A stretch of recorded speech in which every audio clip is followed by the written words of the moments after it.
So far as everything.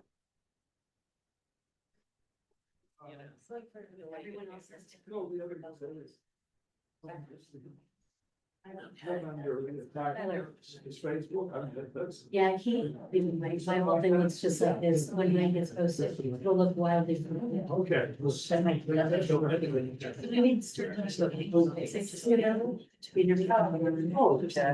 in the crowd, and my son friends, and then we go to celebrate our 9-month-old. Hello, everybody. I am Rebecca. I'm the assistant manager here at Johnson Ranch. So tonight's events, we'll start with the town hall to discuss the change of use for the parcel off of Magma and Edward. And then we'll transition into the question panel for the board candidates.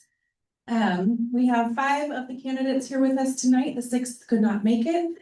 And I'll introduce everybody to you once we get started. But for right now, I'll hand it over to Sean and he'll get it going with the town hall change of use. Thank you. I'm Sean. I'm the community manager, which means I'm Rebecca's assistant. And Oh. Yeah, just.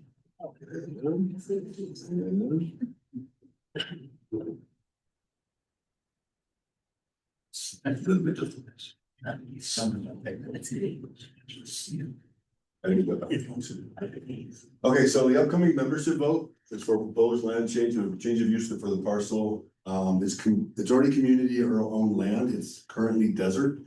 Sits behind Magma Wash. Triangular piece. We'll have some pictures here in a second. Right next to an EPCOR current maintenance yard. As you can see right there, the dark little curlicue. It doesn't show up on the screen. So this little area right here is the current EPCOR yard. This is a water fill station where county residents buy water. This is the proposed change of use. As of right now, it is not being used. So this came in with some kind of I wouldn't say disagreement. The reason we're doing a change of use is because our attorney said it would be safer. Okay, we don't have to according to our documents. But our attorneys think it's a better idea just to make sure to cover ourselves. As you look at these pictures, what you see on the right, you can see some porta-johns, looks like a truck, fencing. That's the current EPCOR yard. So we're not going to be changing, that's the EPCOR yard as well. We're going to be just as you're looking at the screen to the left of that. So we're not really going to be changing the view, the area. Matter of fact, our yard will be a lot cleaner than theirs. So that's a good thing. It'll be sitting right in this area right here. So as you can tell, no houses face it. It's behind the wash. And again, we're just doing our due diligence and we want to put it to membership to see if it's okay. Next slide. These are the benefits of the change of use. What's happening right now is our current landscaper has some land that they rent from Pulte down in Florence. And Pulte is moving in that direction, building homes. And so eventually they're going to get kicked out of that land. So then they have to find a new place. Currently, I'm going to go ahead and read this because it's kind of small. It eliminates approximately 2 hours of daily travel per vehicle, 3 crew trucks and 2 supervisor units. This equates to an estimated 160 hours of time per month. The regained hours would allow crew and supervisors to spend substantially more time on property. Excuse me, I'm having allergy problems today. Improving overall service quality and response time. It allows immediate access to equipment. So let's say, for instance, a backflow is leaking or broke. They have to drive all the way back to Florence, grab the parts to fix the backflow all the way back. So now that backflow is a 5-hour job. So there's a couple of drawbacks to that. Number one, we get billed for 5 hours and we pay by the hour. We pay $65 an hour when that's a 1-hour job. The other thing is it's also this time that guy's not doing something else. It reduces the downtime that we're down. Overall caretaker efficiency, response time to the community, also the cost for caretaker. So because they're so far away, that's factored into their contract. State labor laws can't make them clock in at Johnson Ranch because they don't all have take-home vehicles. So they have to clock in at the yard, drive here for anywhere from 20 minutes to an hour, depending on traffic at that light, and they're clocked in. We're paying them. Once they're here, they can show up at their start time get their trucks and go to work. So that'll change drastically how not only caretaker prices, but if we were to move on from caretaker and bring in a new landscape company, that'll drastically change what their pricing would be as well. Because they don't have to factor that in. Because that's all factored into their pricing. So it'll enhance productivity while reducing avoidable maintenance impacts and helping maintain consistent community coverage. So that's the main reason we're doing it. Most communities our size do have a yard on site, excuse me, on site. And so, as most of you know, and I don't mind saying it because he's not here anymore, working, but this place was not designed well. They did not put parking lots, they did not put offices or maintenance yards or community centers or anything like that. And so, because of everything growing around us, we feel like this is the time to move caretaker or another landscape company closer to us. We can also utilize some of that area if we need to. Next slide. Okay, so what's gonna happen is everyone's gonna get a ballot, kind of like 2 years ago when we did the change of use with the board election. You're gonna get a ballot and you're gonna have a change of use vote, and then you're gonna have the board vote. It's 2 separate votes. Do you want everyone to vote for both? But you don't have to, but we certainly want everybody to. We have to achieve quorum, so we have to have 608 votes. And we have to have 50% plus 1 in order for this to go through. So 50% plus 1. So however that number works out, if 608 people vote, then we just need the 305. But if 1,200 people vote, then we need 601. So we need 50% plus 1. Does anybody have any questions about this? Still not quite sure where that is. Okay. Let me kind of describe The it. streets or something. Okay, so Magna Road is the furthest south road in Johnson Ranch. Okay, this is gonna come out way by Copper Basin. There's a roundabout over there, there's a baseball field. Okay, this is just coming to an end. And then once you see the houses tail off by the wash, then that's right where it is. Roger? 2 questions. How many acres is this, or how big is it? Oh, I have that measurement on my other slide. I wanna say it's like 1.6. 1.6, okay. Are we gonna put a building on there then? No, so what we are gonna do is whatever landscape company right now, and hopefully for a long time, it's caretaker, they're gonna rent their own office, modular office that sits on it. So we're not gonna do that. So if the vehicles are going to be left outside there, or is caretaker going to deal with I'm gonna use the word vandalism? Well, yeah, this will be a much more secure place than they're at right now. It'll be fast. It'll be fenced. Oh, Yes, we well, fenced it. even then, I mean, it'd be better if it was in a building, that's why I was asking. You mean it closed? Yeah, we can do this or they can do this for $68,000. They can't build a building for that, so. That's what I'm doing. They have an office on site and they could still. Yeah, it'll be a Connex box office, one of the construction Connex box offices, and they'll lease it. So that again, if they were to pull off, then they would just remove it. Yeah, I mean, just looking at the idea of 1.6 acres is big enough for what, 3 vehicles I heard and some other in and all. Only one. Blah, blah. Yeah, I just wanna make sure we have.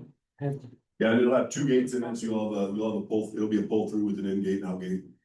Would that be on their insurance or our insurance? Their insurance, well, we have both. Everything we do with caretaker and all our vendors, we have to be additionally insured and so do they. And so anytime they're on property, they're covered with their own equipment, but we always risk the liability, so we're also additionally insured on theirs and they are on theirs.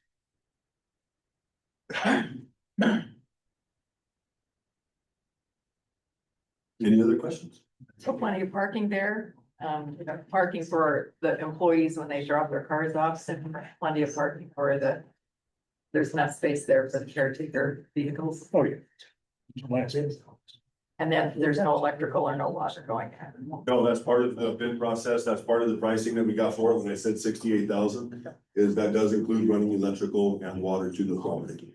Along with the, I believe it was a 8-foot tall chain link fence with 2 drive-through gates. Oh, yeah, I didn't know I that. have another, is it already budgeted in, or would this increase like an We're associate? not paying. Yeah, even better, right? There might be a couple costs, like if we wanna add something to it, if there's something we wanna do to make it better for us, we might incur a couple dollars, which would not hurt our budget and come out of somewhere. But the fencing, the electrical and stuff like that, we have worked out a deal with caretaker. I have a follow-up question. Can we negotiate with caretaker to maintain their current level of bid? If we do this, Absolutely. There's a lot of reasons we want to do this, yes. Don't listen, Al, but he's looking forward to that part. Well, and we've already been negotiating, right? That's how we got them to kick in, the money for it. This helps them a lot, but it helps us just as much. So this is absolutely a partnership kind of deal. Yes, ma'am. If we change the landscape company, do we owe caretaker any money? That's a great question. I'm surprised nobody else asked it.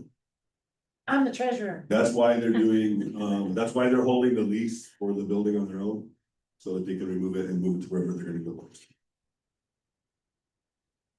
Just so you're aware that we're not planning on going anywhere. That's why they're doing such a good job. The reason I keep mentioning that, we're very happy with caretaker, but the reason I keep mentioning that is I don't want anyone thinking that we're building this yard for caretaker. Right. We're not, we're building this yard for Johnson Ranch. And so even in front of caretaker, in front of Al's boss's boss, I say that every single time. The next time, if we go to bid, this will be a negotiation tool for the next landscape. So I don't want to shy away from that or hide from that one bit. This is our yard that we're gonna be letting them use. I have a question. If for some reason the bid comes up, caretaker does not get it, somebody else does, and they say, we don't need your yard. Do you have a backup plan for what you're gonna use that yard That for? would work out fantastic for us in the long run. We could store a lot of stuff there. We could get a couple Connex boxes. We could do a lot of stuff back there if we wanted to, which is why it's gonna be titled landscape and maintenance yard. So if we wanna go, see, cause we need to cover ourselves with the change of use, right? So if we wanna go in there someday, let's say somebody else does have one at a neighboring community that they can use. And they prefer that for whatever reason, then if we wanna put our maintenance team back there. And we wanna put Connex boxes, if we wanna store our own stuff, whatever, if we wanna store gravel, rock, whatever we wanna do. Because we're doing landscape and maintenance, we can do that. get all the stuff that make you parking lot. So the fencing, is it a chain link fence with barbed wire on the top? It is chain link and that's up to them if they wanna put barbed wire. And then along, which would be the west side, here on Edwards Road. They're gonna pay to put some shade screens up. Just to make it a little more appealing when people drive by for the county. And what about I'm sorry, go ahead. Right. What is the current use of it now? It's dirt and weeds. I've driven out there, it is dirt. I testify, it is dirt. Which is why our documents say we don't need the change of use. But there's some discussion about just covering ourselves, and so we said, let's just do it to do it. But currently it has no use. So we're changing, which was my argument, saying we don't have to do this.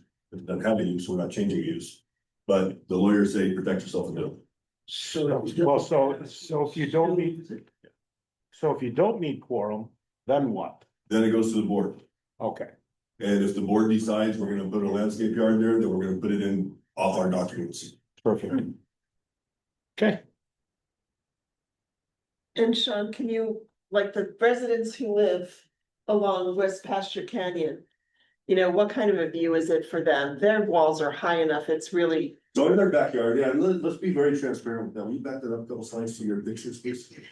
Let's, right, one more, there it is. So if you look here, there's several two-story homes there. The second story will absolutely see the yard, yeah. but the second story absolutely sees Epcor right now. Yeah. So we're not taking away from Yeah. what they currently see. So it is And I know really I've seen ugly, some of the it's really properties ugly right across now. the street from it, they're Yeah, not it's really exactly. Yeah, it's pretty ugly right now. And we will hold, I can tell you, we're a community association. We'll hold them to a much higher standard than we can hold them for. Any other questions? And that's because we can't hold that court to a sit. Okay, thank you. I'm gonna bring Rebecca back up if I can find her. Okay, I'm gonna ask Brooke to come up. And actually, let me introduce the nominating committee to you. Sorry. On the far end, we have Frenchie. This is Brooke. And Jack. So our nominating committee is a short-lived committee from January to March. They are integral part of the voting process, the annual meeting, so we appreciate their time and effort. They are volunteers, just like all of our other committees, even our board members, so thank you guys for doing this. Brooke is going to bring up the bucket that has numbers. You'll just starting here on the end with Tom. Each of you will pick a number, and that'll be the order in which you're asked your questions. We didn't want to, start at one end and go to the other. We're just gonna make it random.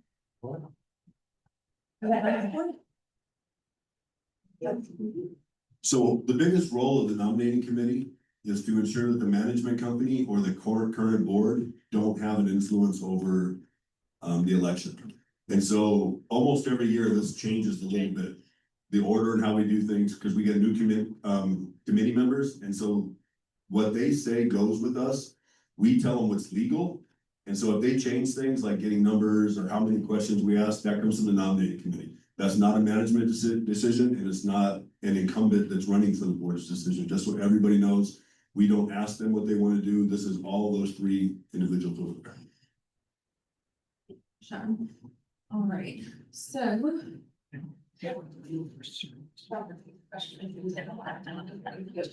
Okay, starting on the end, we have Tom O'Toole.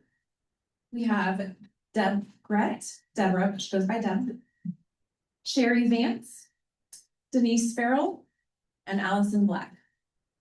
So, candidates, you are each gonna have 3 questions. We will draw questions one at a time.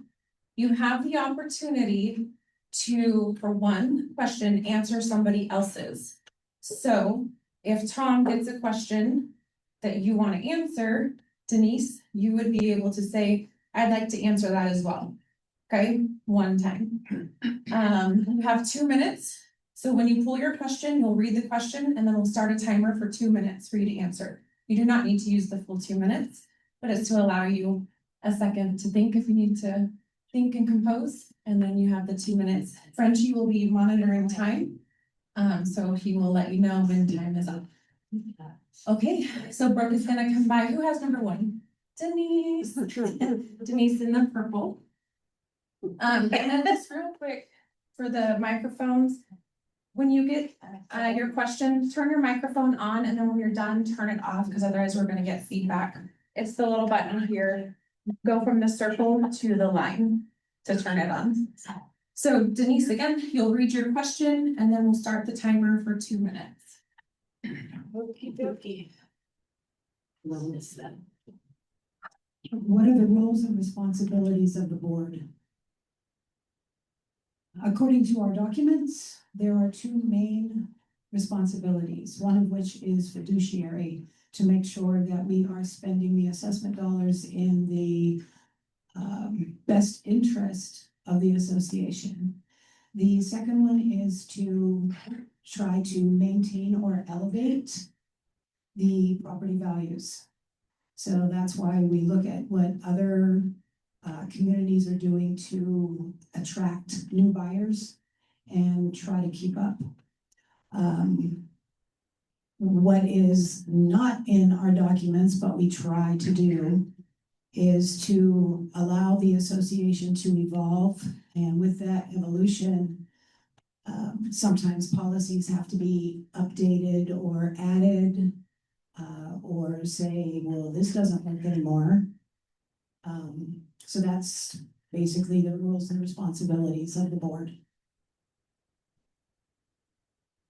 Okay, thank you, Denise. Who is number 2? Deb. You good, right?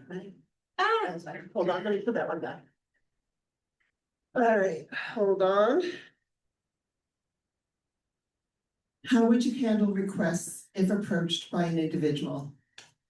The board is one entity, so if anybody comes to me with a request or asks me something, I'm more than willing to listen, but I'm not a decision maker. I'm one of 7 votes, and it's something that I may then take to Sean and discuss with him. Is it something that it might have to go to a meeting, an open meeting? Is it something that maybe it has to go to an exec meeting because it's got something to do with legal or a personal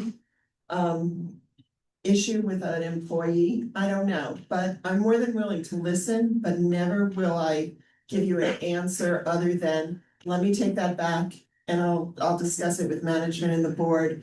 And we can then get back to that person if it's required, or they can be in the meeting when we discuss it. But that's the way I would go. Oh, I'm 3. Who's number 3? Me. Diane, I mean, sure. Sharon. Well, I'm new to Johnson Ranch and I haven't been here very long, but I've been on a couple boards out of this state. So I saw the email come over saying who wants to be on the board. I'm like, well, what I know about Johnson Ranch, I will read this just a minute. This association is really good because this is my 8th home and I have a couple other associations. There's no way I would, it's ridiculous, but this is a whole new world here. So I'm like, yes, I like it. So here we go. I probably don't have any idea what the answer is, but I will try. What do you anticipate will be the most significant challenge for you in serving on the board of directors, and how do you plan to address this challenge? So my anticipation for the significant challenge would be, I probably need to, I'm sure there's CC&Rs that I need to read, so I know all the rules, right? So I can follow the rules and I can explain the rules. So that would probably be my first challenge. And I really can't think of another challenge. I mean, like, for example, somebody comes up to you and says, hey, I don't like this. Yeah, I guess that would be a challenge, but you put it in writing and you try to find a reasonable way around making everyone happy. And apparently in Johnson Ranch, everyone seems to be very happy. So there we go. That's all I got. Thank you, Sherry. Hold on 1 second, folks. Sorry. Allison has decided to also answer this question. Hi. So, another challenge that I think all of us face from time to time is not taking anything personally that we have to vote on. It can't just be, well, that's gonna suck for my house, or it has to be for the best of the community, and we have to remind ourselves of that. And I think we all do a really good job, but we always do have to remind ourselves of that as well. So that's the challenge sometimes. You, Allison, up Thompson report.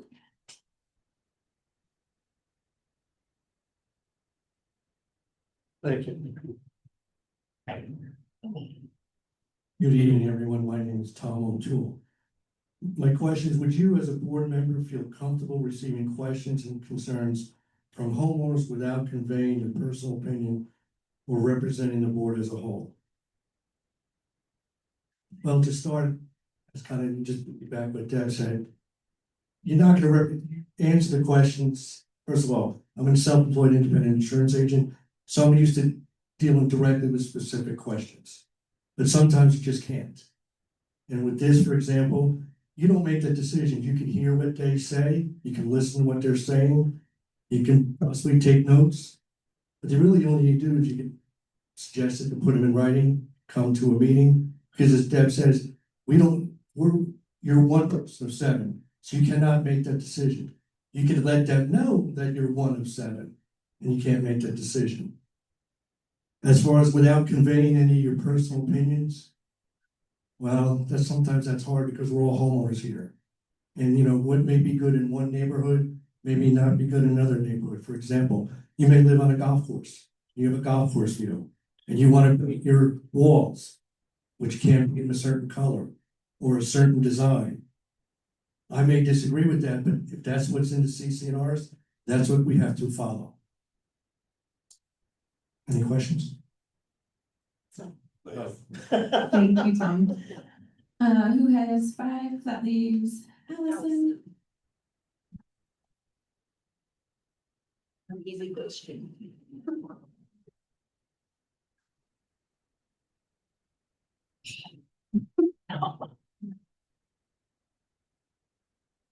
My question is, give us your thoughts on what transparency means to you. To me, it just means that we're not hiding anything. Everything's on a board packet, everything's on the website. Anybody at any time can go see Sean, because that's his favorite thing. Go see Sean, ask the questions. I fully believe that we are completely transparent. And that's what it means to me, that we just keep everything open. Thank you. So we're starting back at 1 with Denise.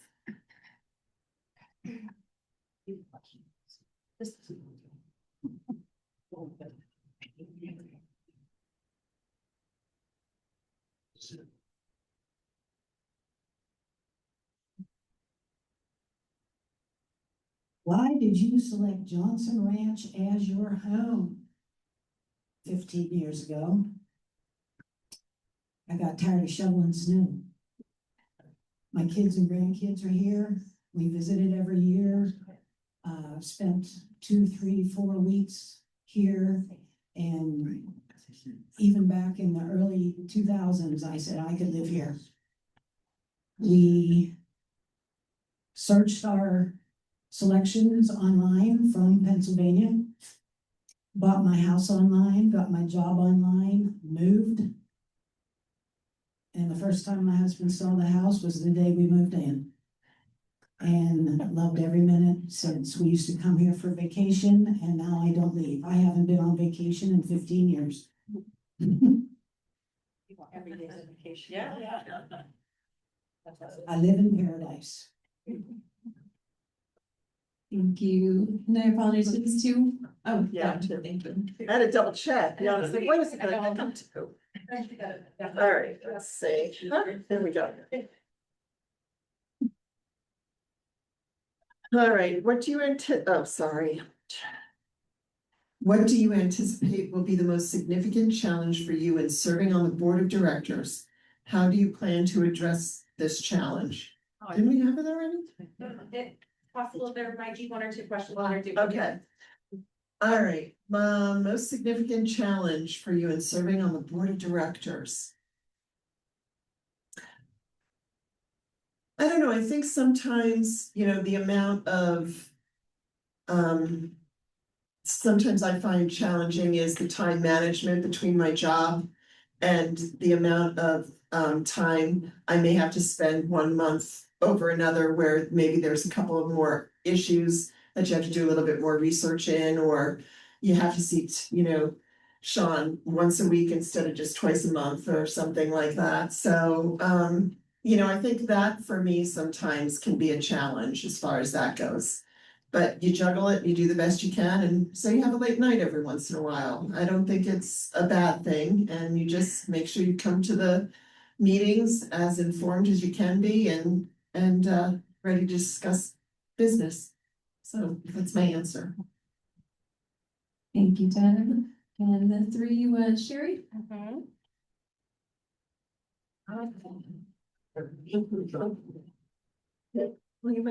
I'm like.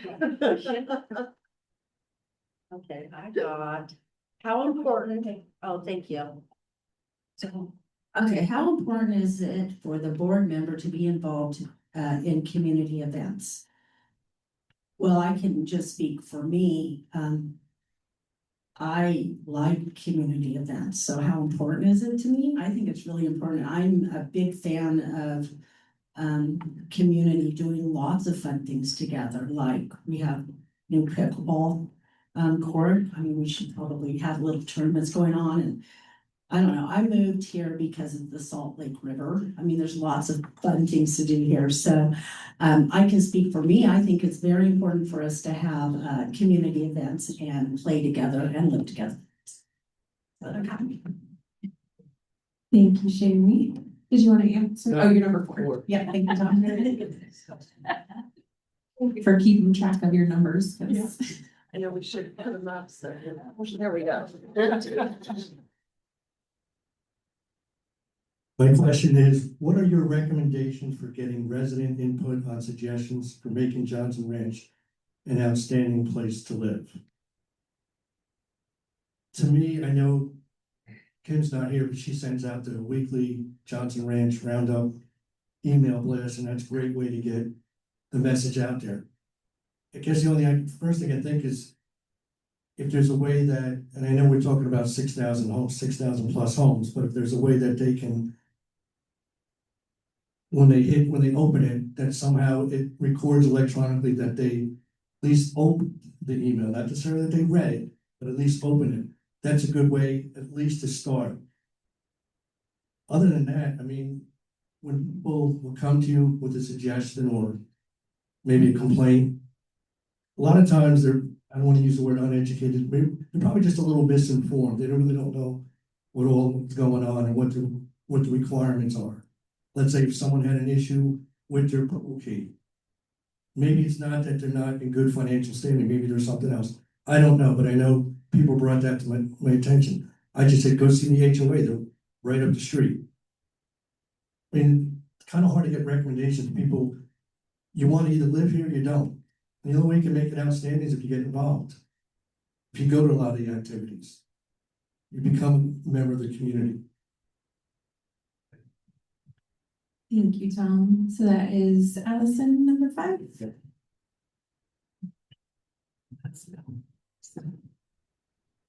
Brooke is getting her steps in. I'm gonna smile out like a video, I put a chair there. Stay.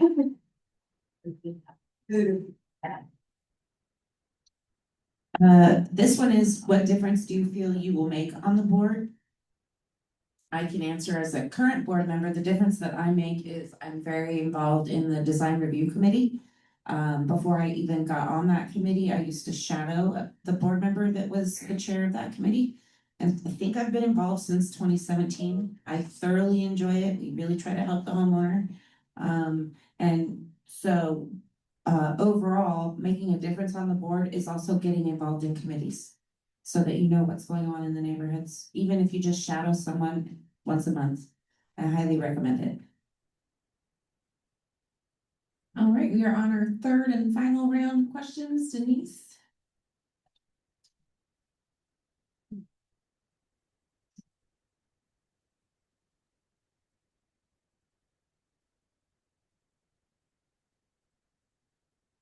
What volunteer experience do you have?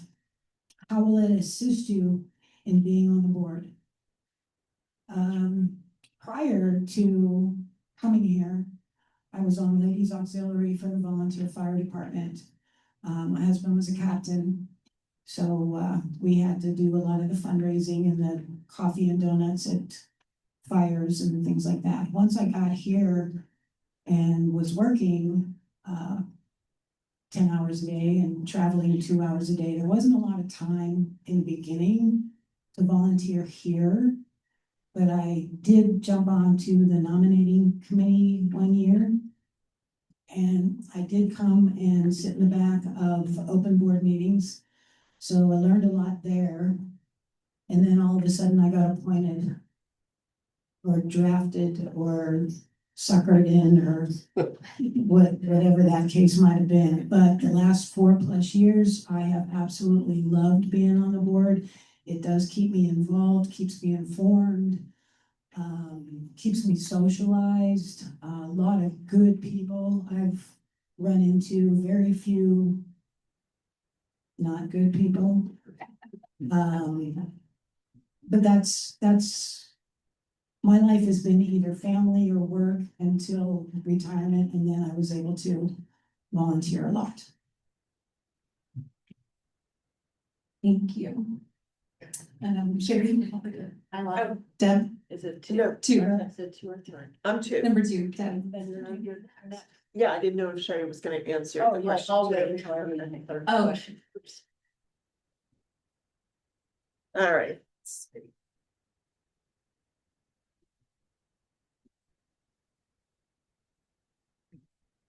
What are your ideas to help the board of directors most effectively communicate with Johnson Ranch residents?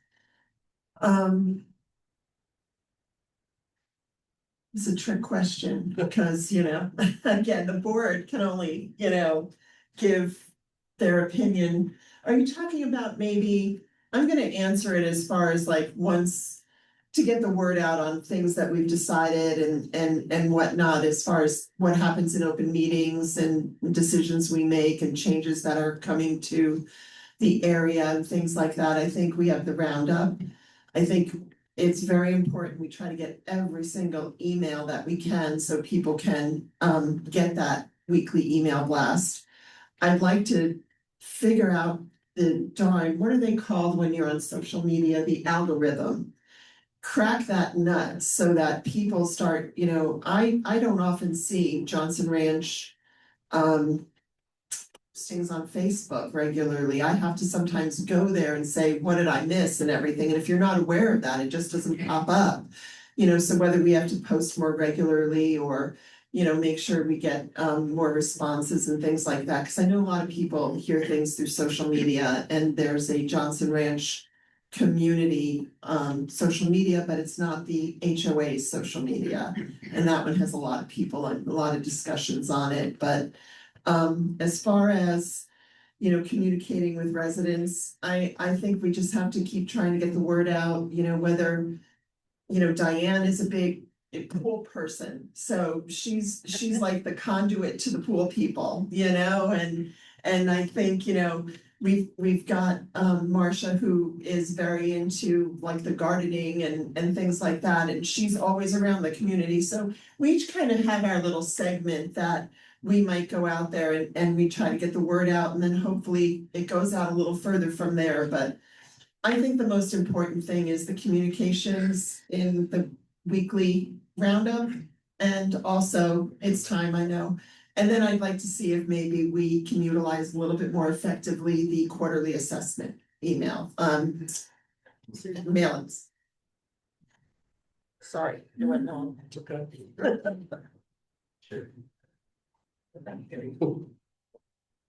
Okay. Do you want your question? I might want to be this question. I think it's the same answer. I think it's the impression.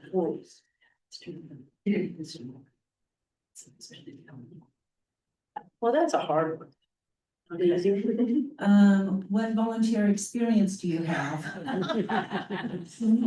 And I was a seroptimist for 14, maybe longer, 20 years, and it's just a club for women that promote women head of household and scholarships and displaced women and all that. So I've been a delegate and a director and a VP and a president, and now I'm just a lifer. I just pay my dues. I'm not participating as much as I normally do, although I bet there is seroptimists here in Santan. And then also I was Clackamas High School or Clackamas County's volunteer secretary for football for 14 years. And I was the secretary, so I was in charge of creating the meetings for the parents and getting the parents to want to come to the meetings, which was super fun. And I did that because I wanted those latchkey kids to have to face the coach after school every day. So I also brought a bunch of peanut butter and jam, so they had to sit there with him too. But that coach moved here, and he is now Castile's high school football coach. And then I helped his mom get a home in Johnson Ranch, and my boss is in Johnson Ranch, and now my best friend just bought a place in Johnson Ranch. So Jesus says, follow him and he'll make you a fisher of men. And that's what we're doing. We're just getting, this community is fabulous. It's the best kept secret in Arizona, I think. That's my volunteer positions. I'm sure so in my line of work, I do events. I do 4 events a year. So I'm actually flying back to Portland because we rented a theater for that movie called Overboard. All of our people come. It's just, so I love to do community events too. So that's what I have. Thank you, and Tom.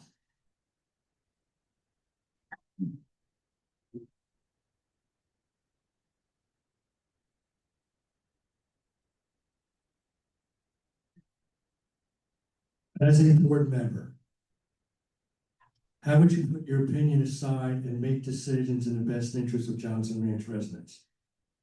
Now, I kind of answered this in my last question. Can I get another one? Thank you. Well, don't put it back until you just pick it again. What are the 3 goals you wish to accomplish during your term as board of directors? That's a good one. Say 3 goals. Well, again, when I say try to somehow, not necessarily increase communication, but somehow validate it. Like I said, if someone reads an email that the Johnson Ranch community puts out somehow they click on, but then the CCMC acknowledges that they clicked on it. The goals, I know we talked about transparent, it's one thing. Some of the goals people can understand, and this is more on the homeowners, they have to familiarize themselves with the CCNRs, especially next month, when the weeds start tending to come up and people start getting their fines. So people know what's really required of them as a homeowner. I think that's a goal, but that's a goal not necessarily for the board, but an individual, but as a board member, hopefully we can remind people, familiarize yourself. And the third goal is just having more activities available year round. I know it gets hot here in May through September, so we're not gonna have as many activities. But I feel sometimes that as year-round residents, almost like an afterthought, we just don't have as many activities for us year-round residents versus snowbirds. And I'm not putting snowbirds down. No, not doing that. We're just saying I think we should have potentially more activities for us year-round residents. That's all. Last one, Allison. I'm gonna throw this one back in. Hi. And we have more choices, that one she didn't have. That's on us.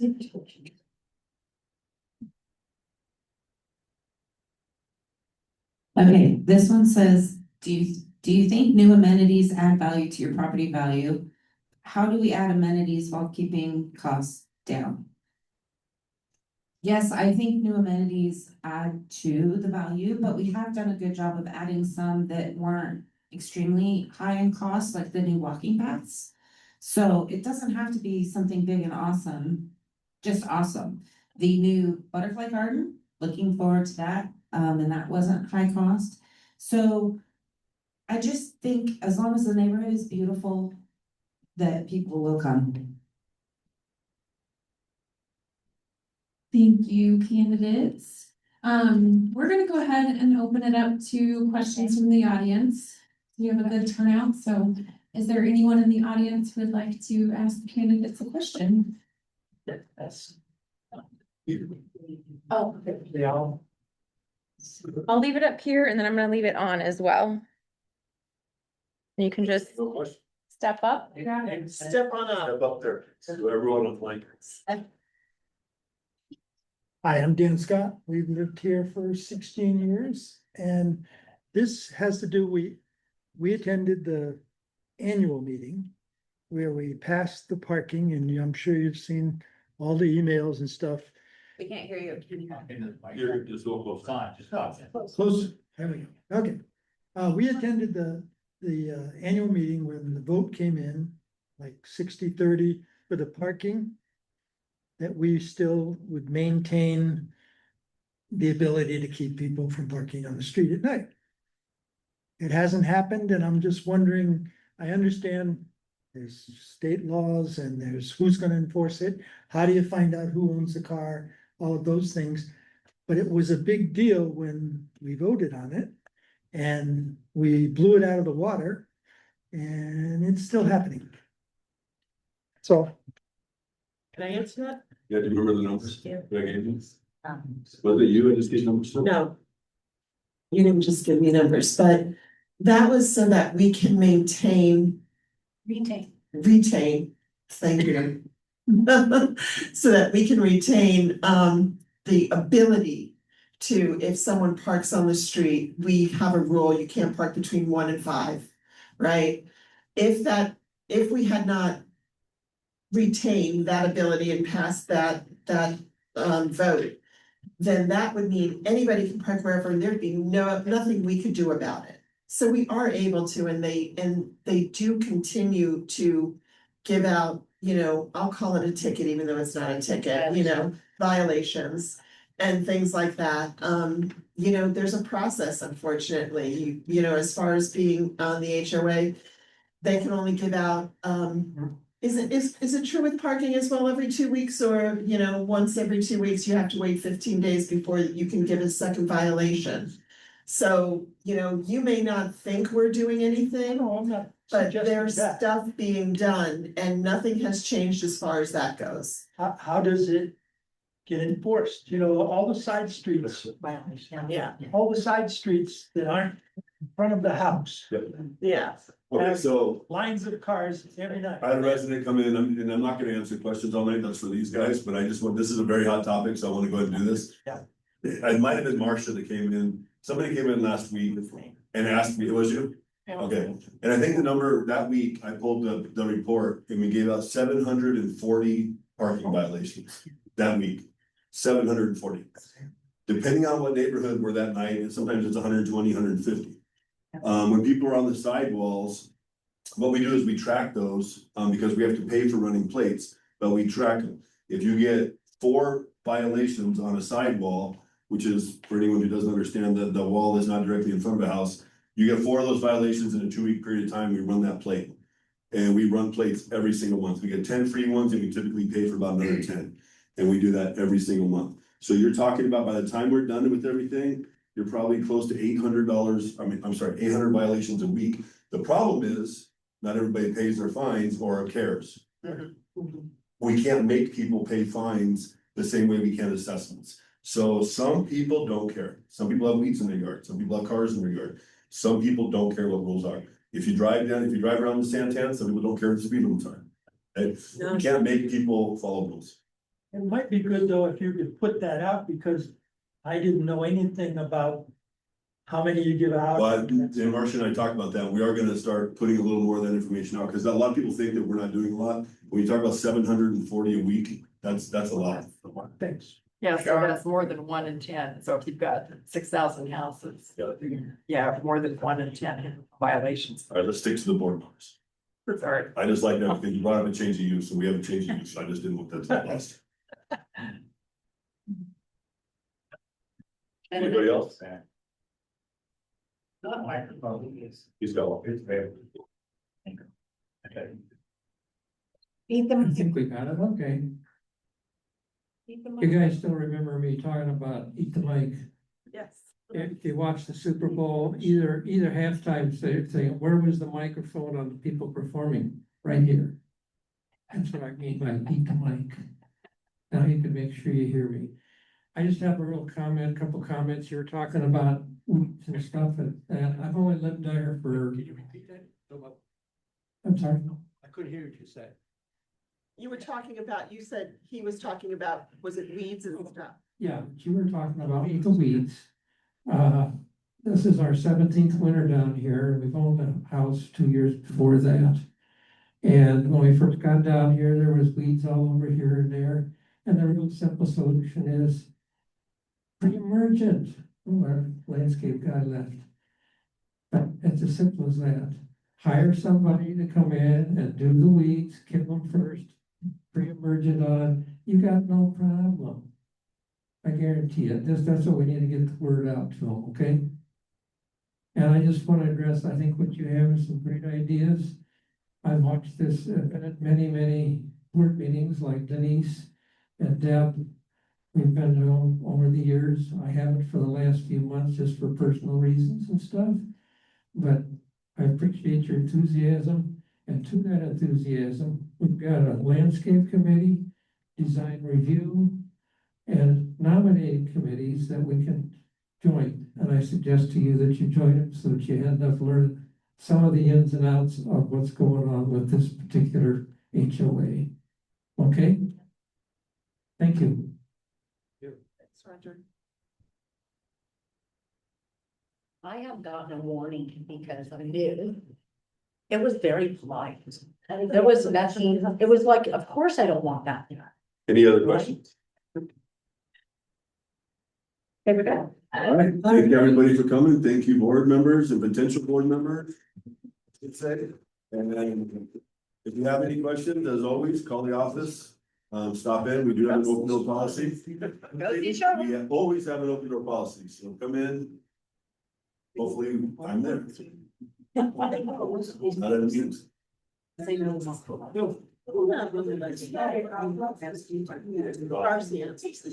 You probably can't finish busy anybody in the office. You know.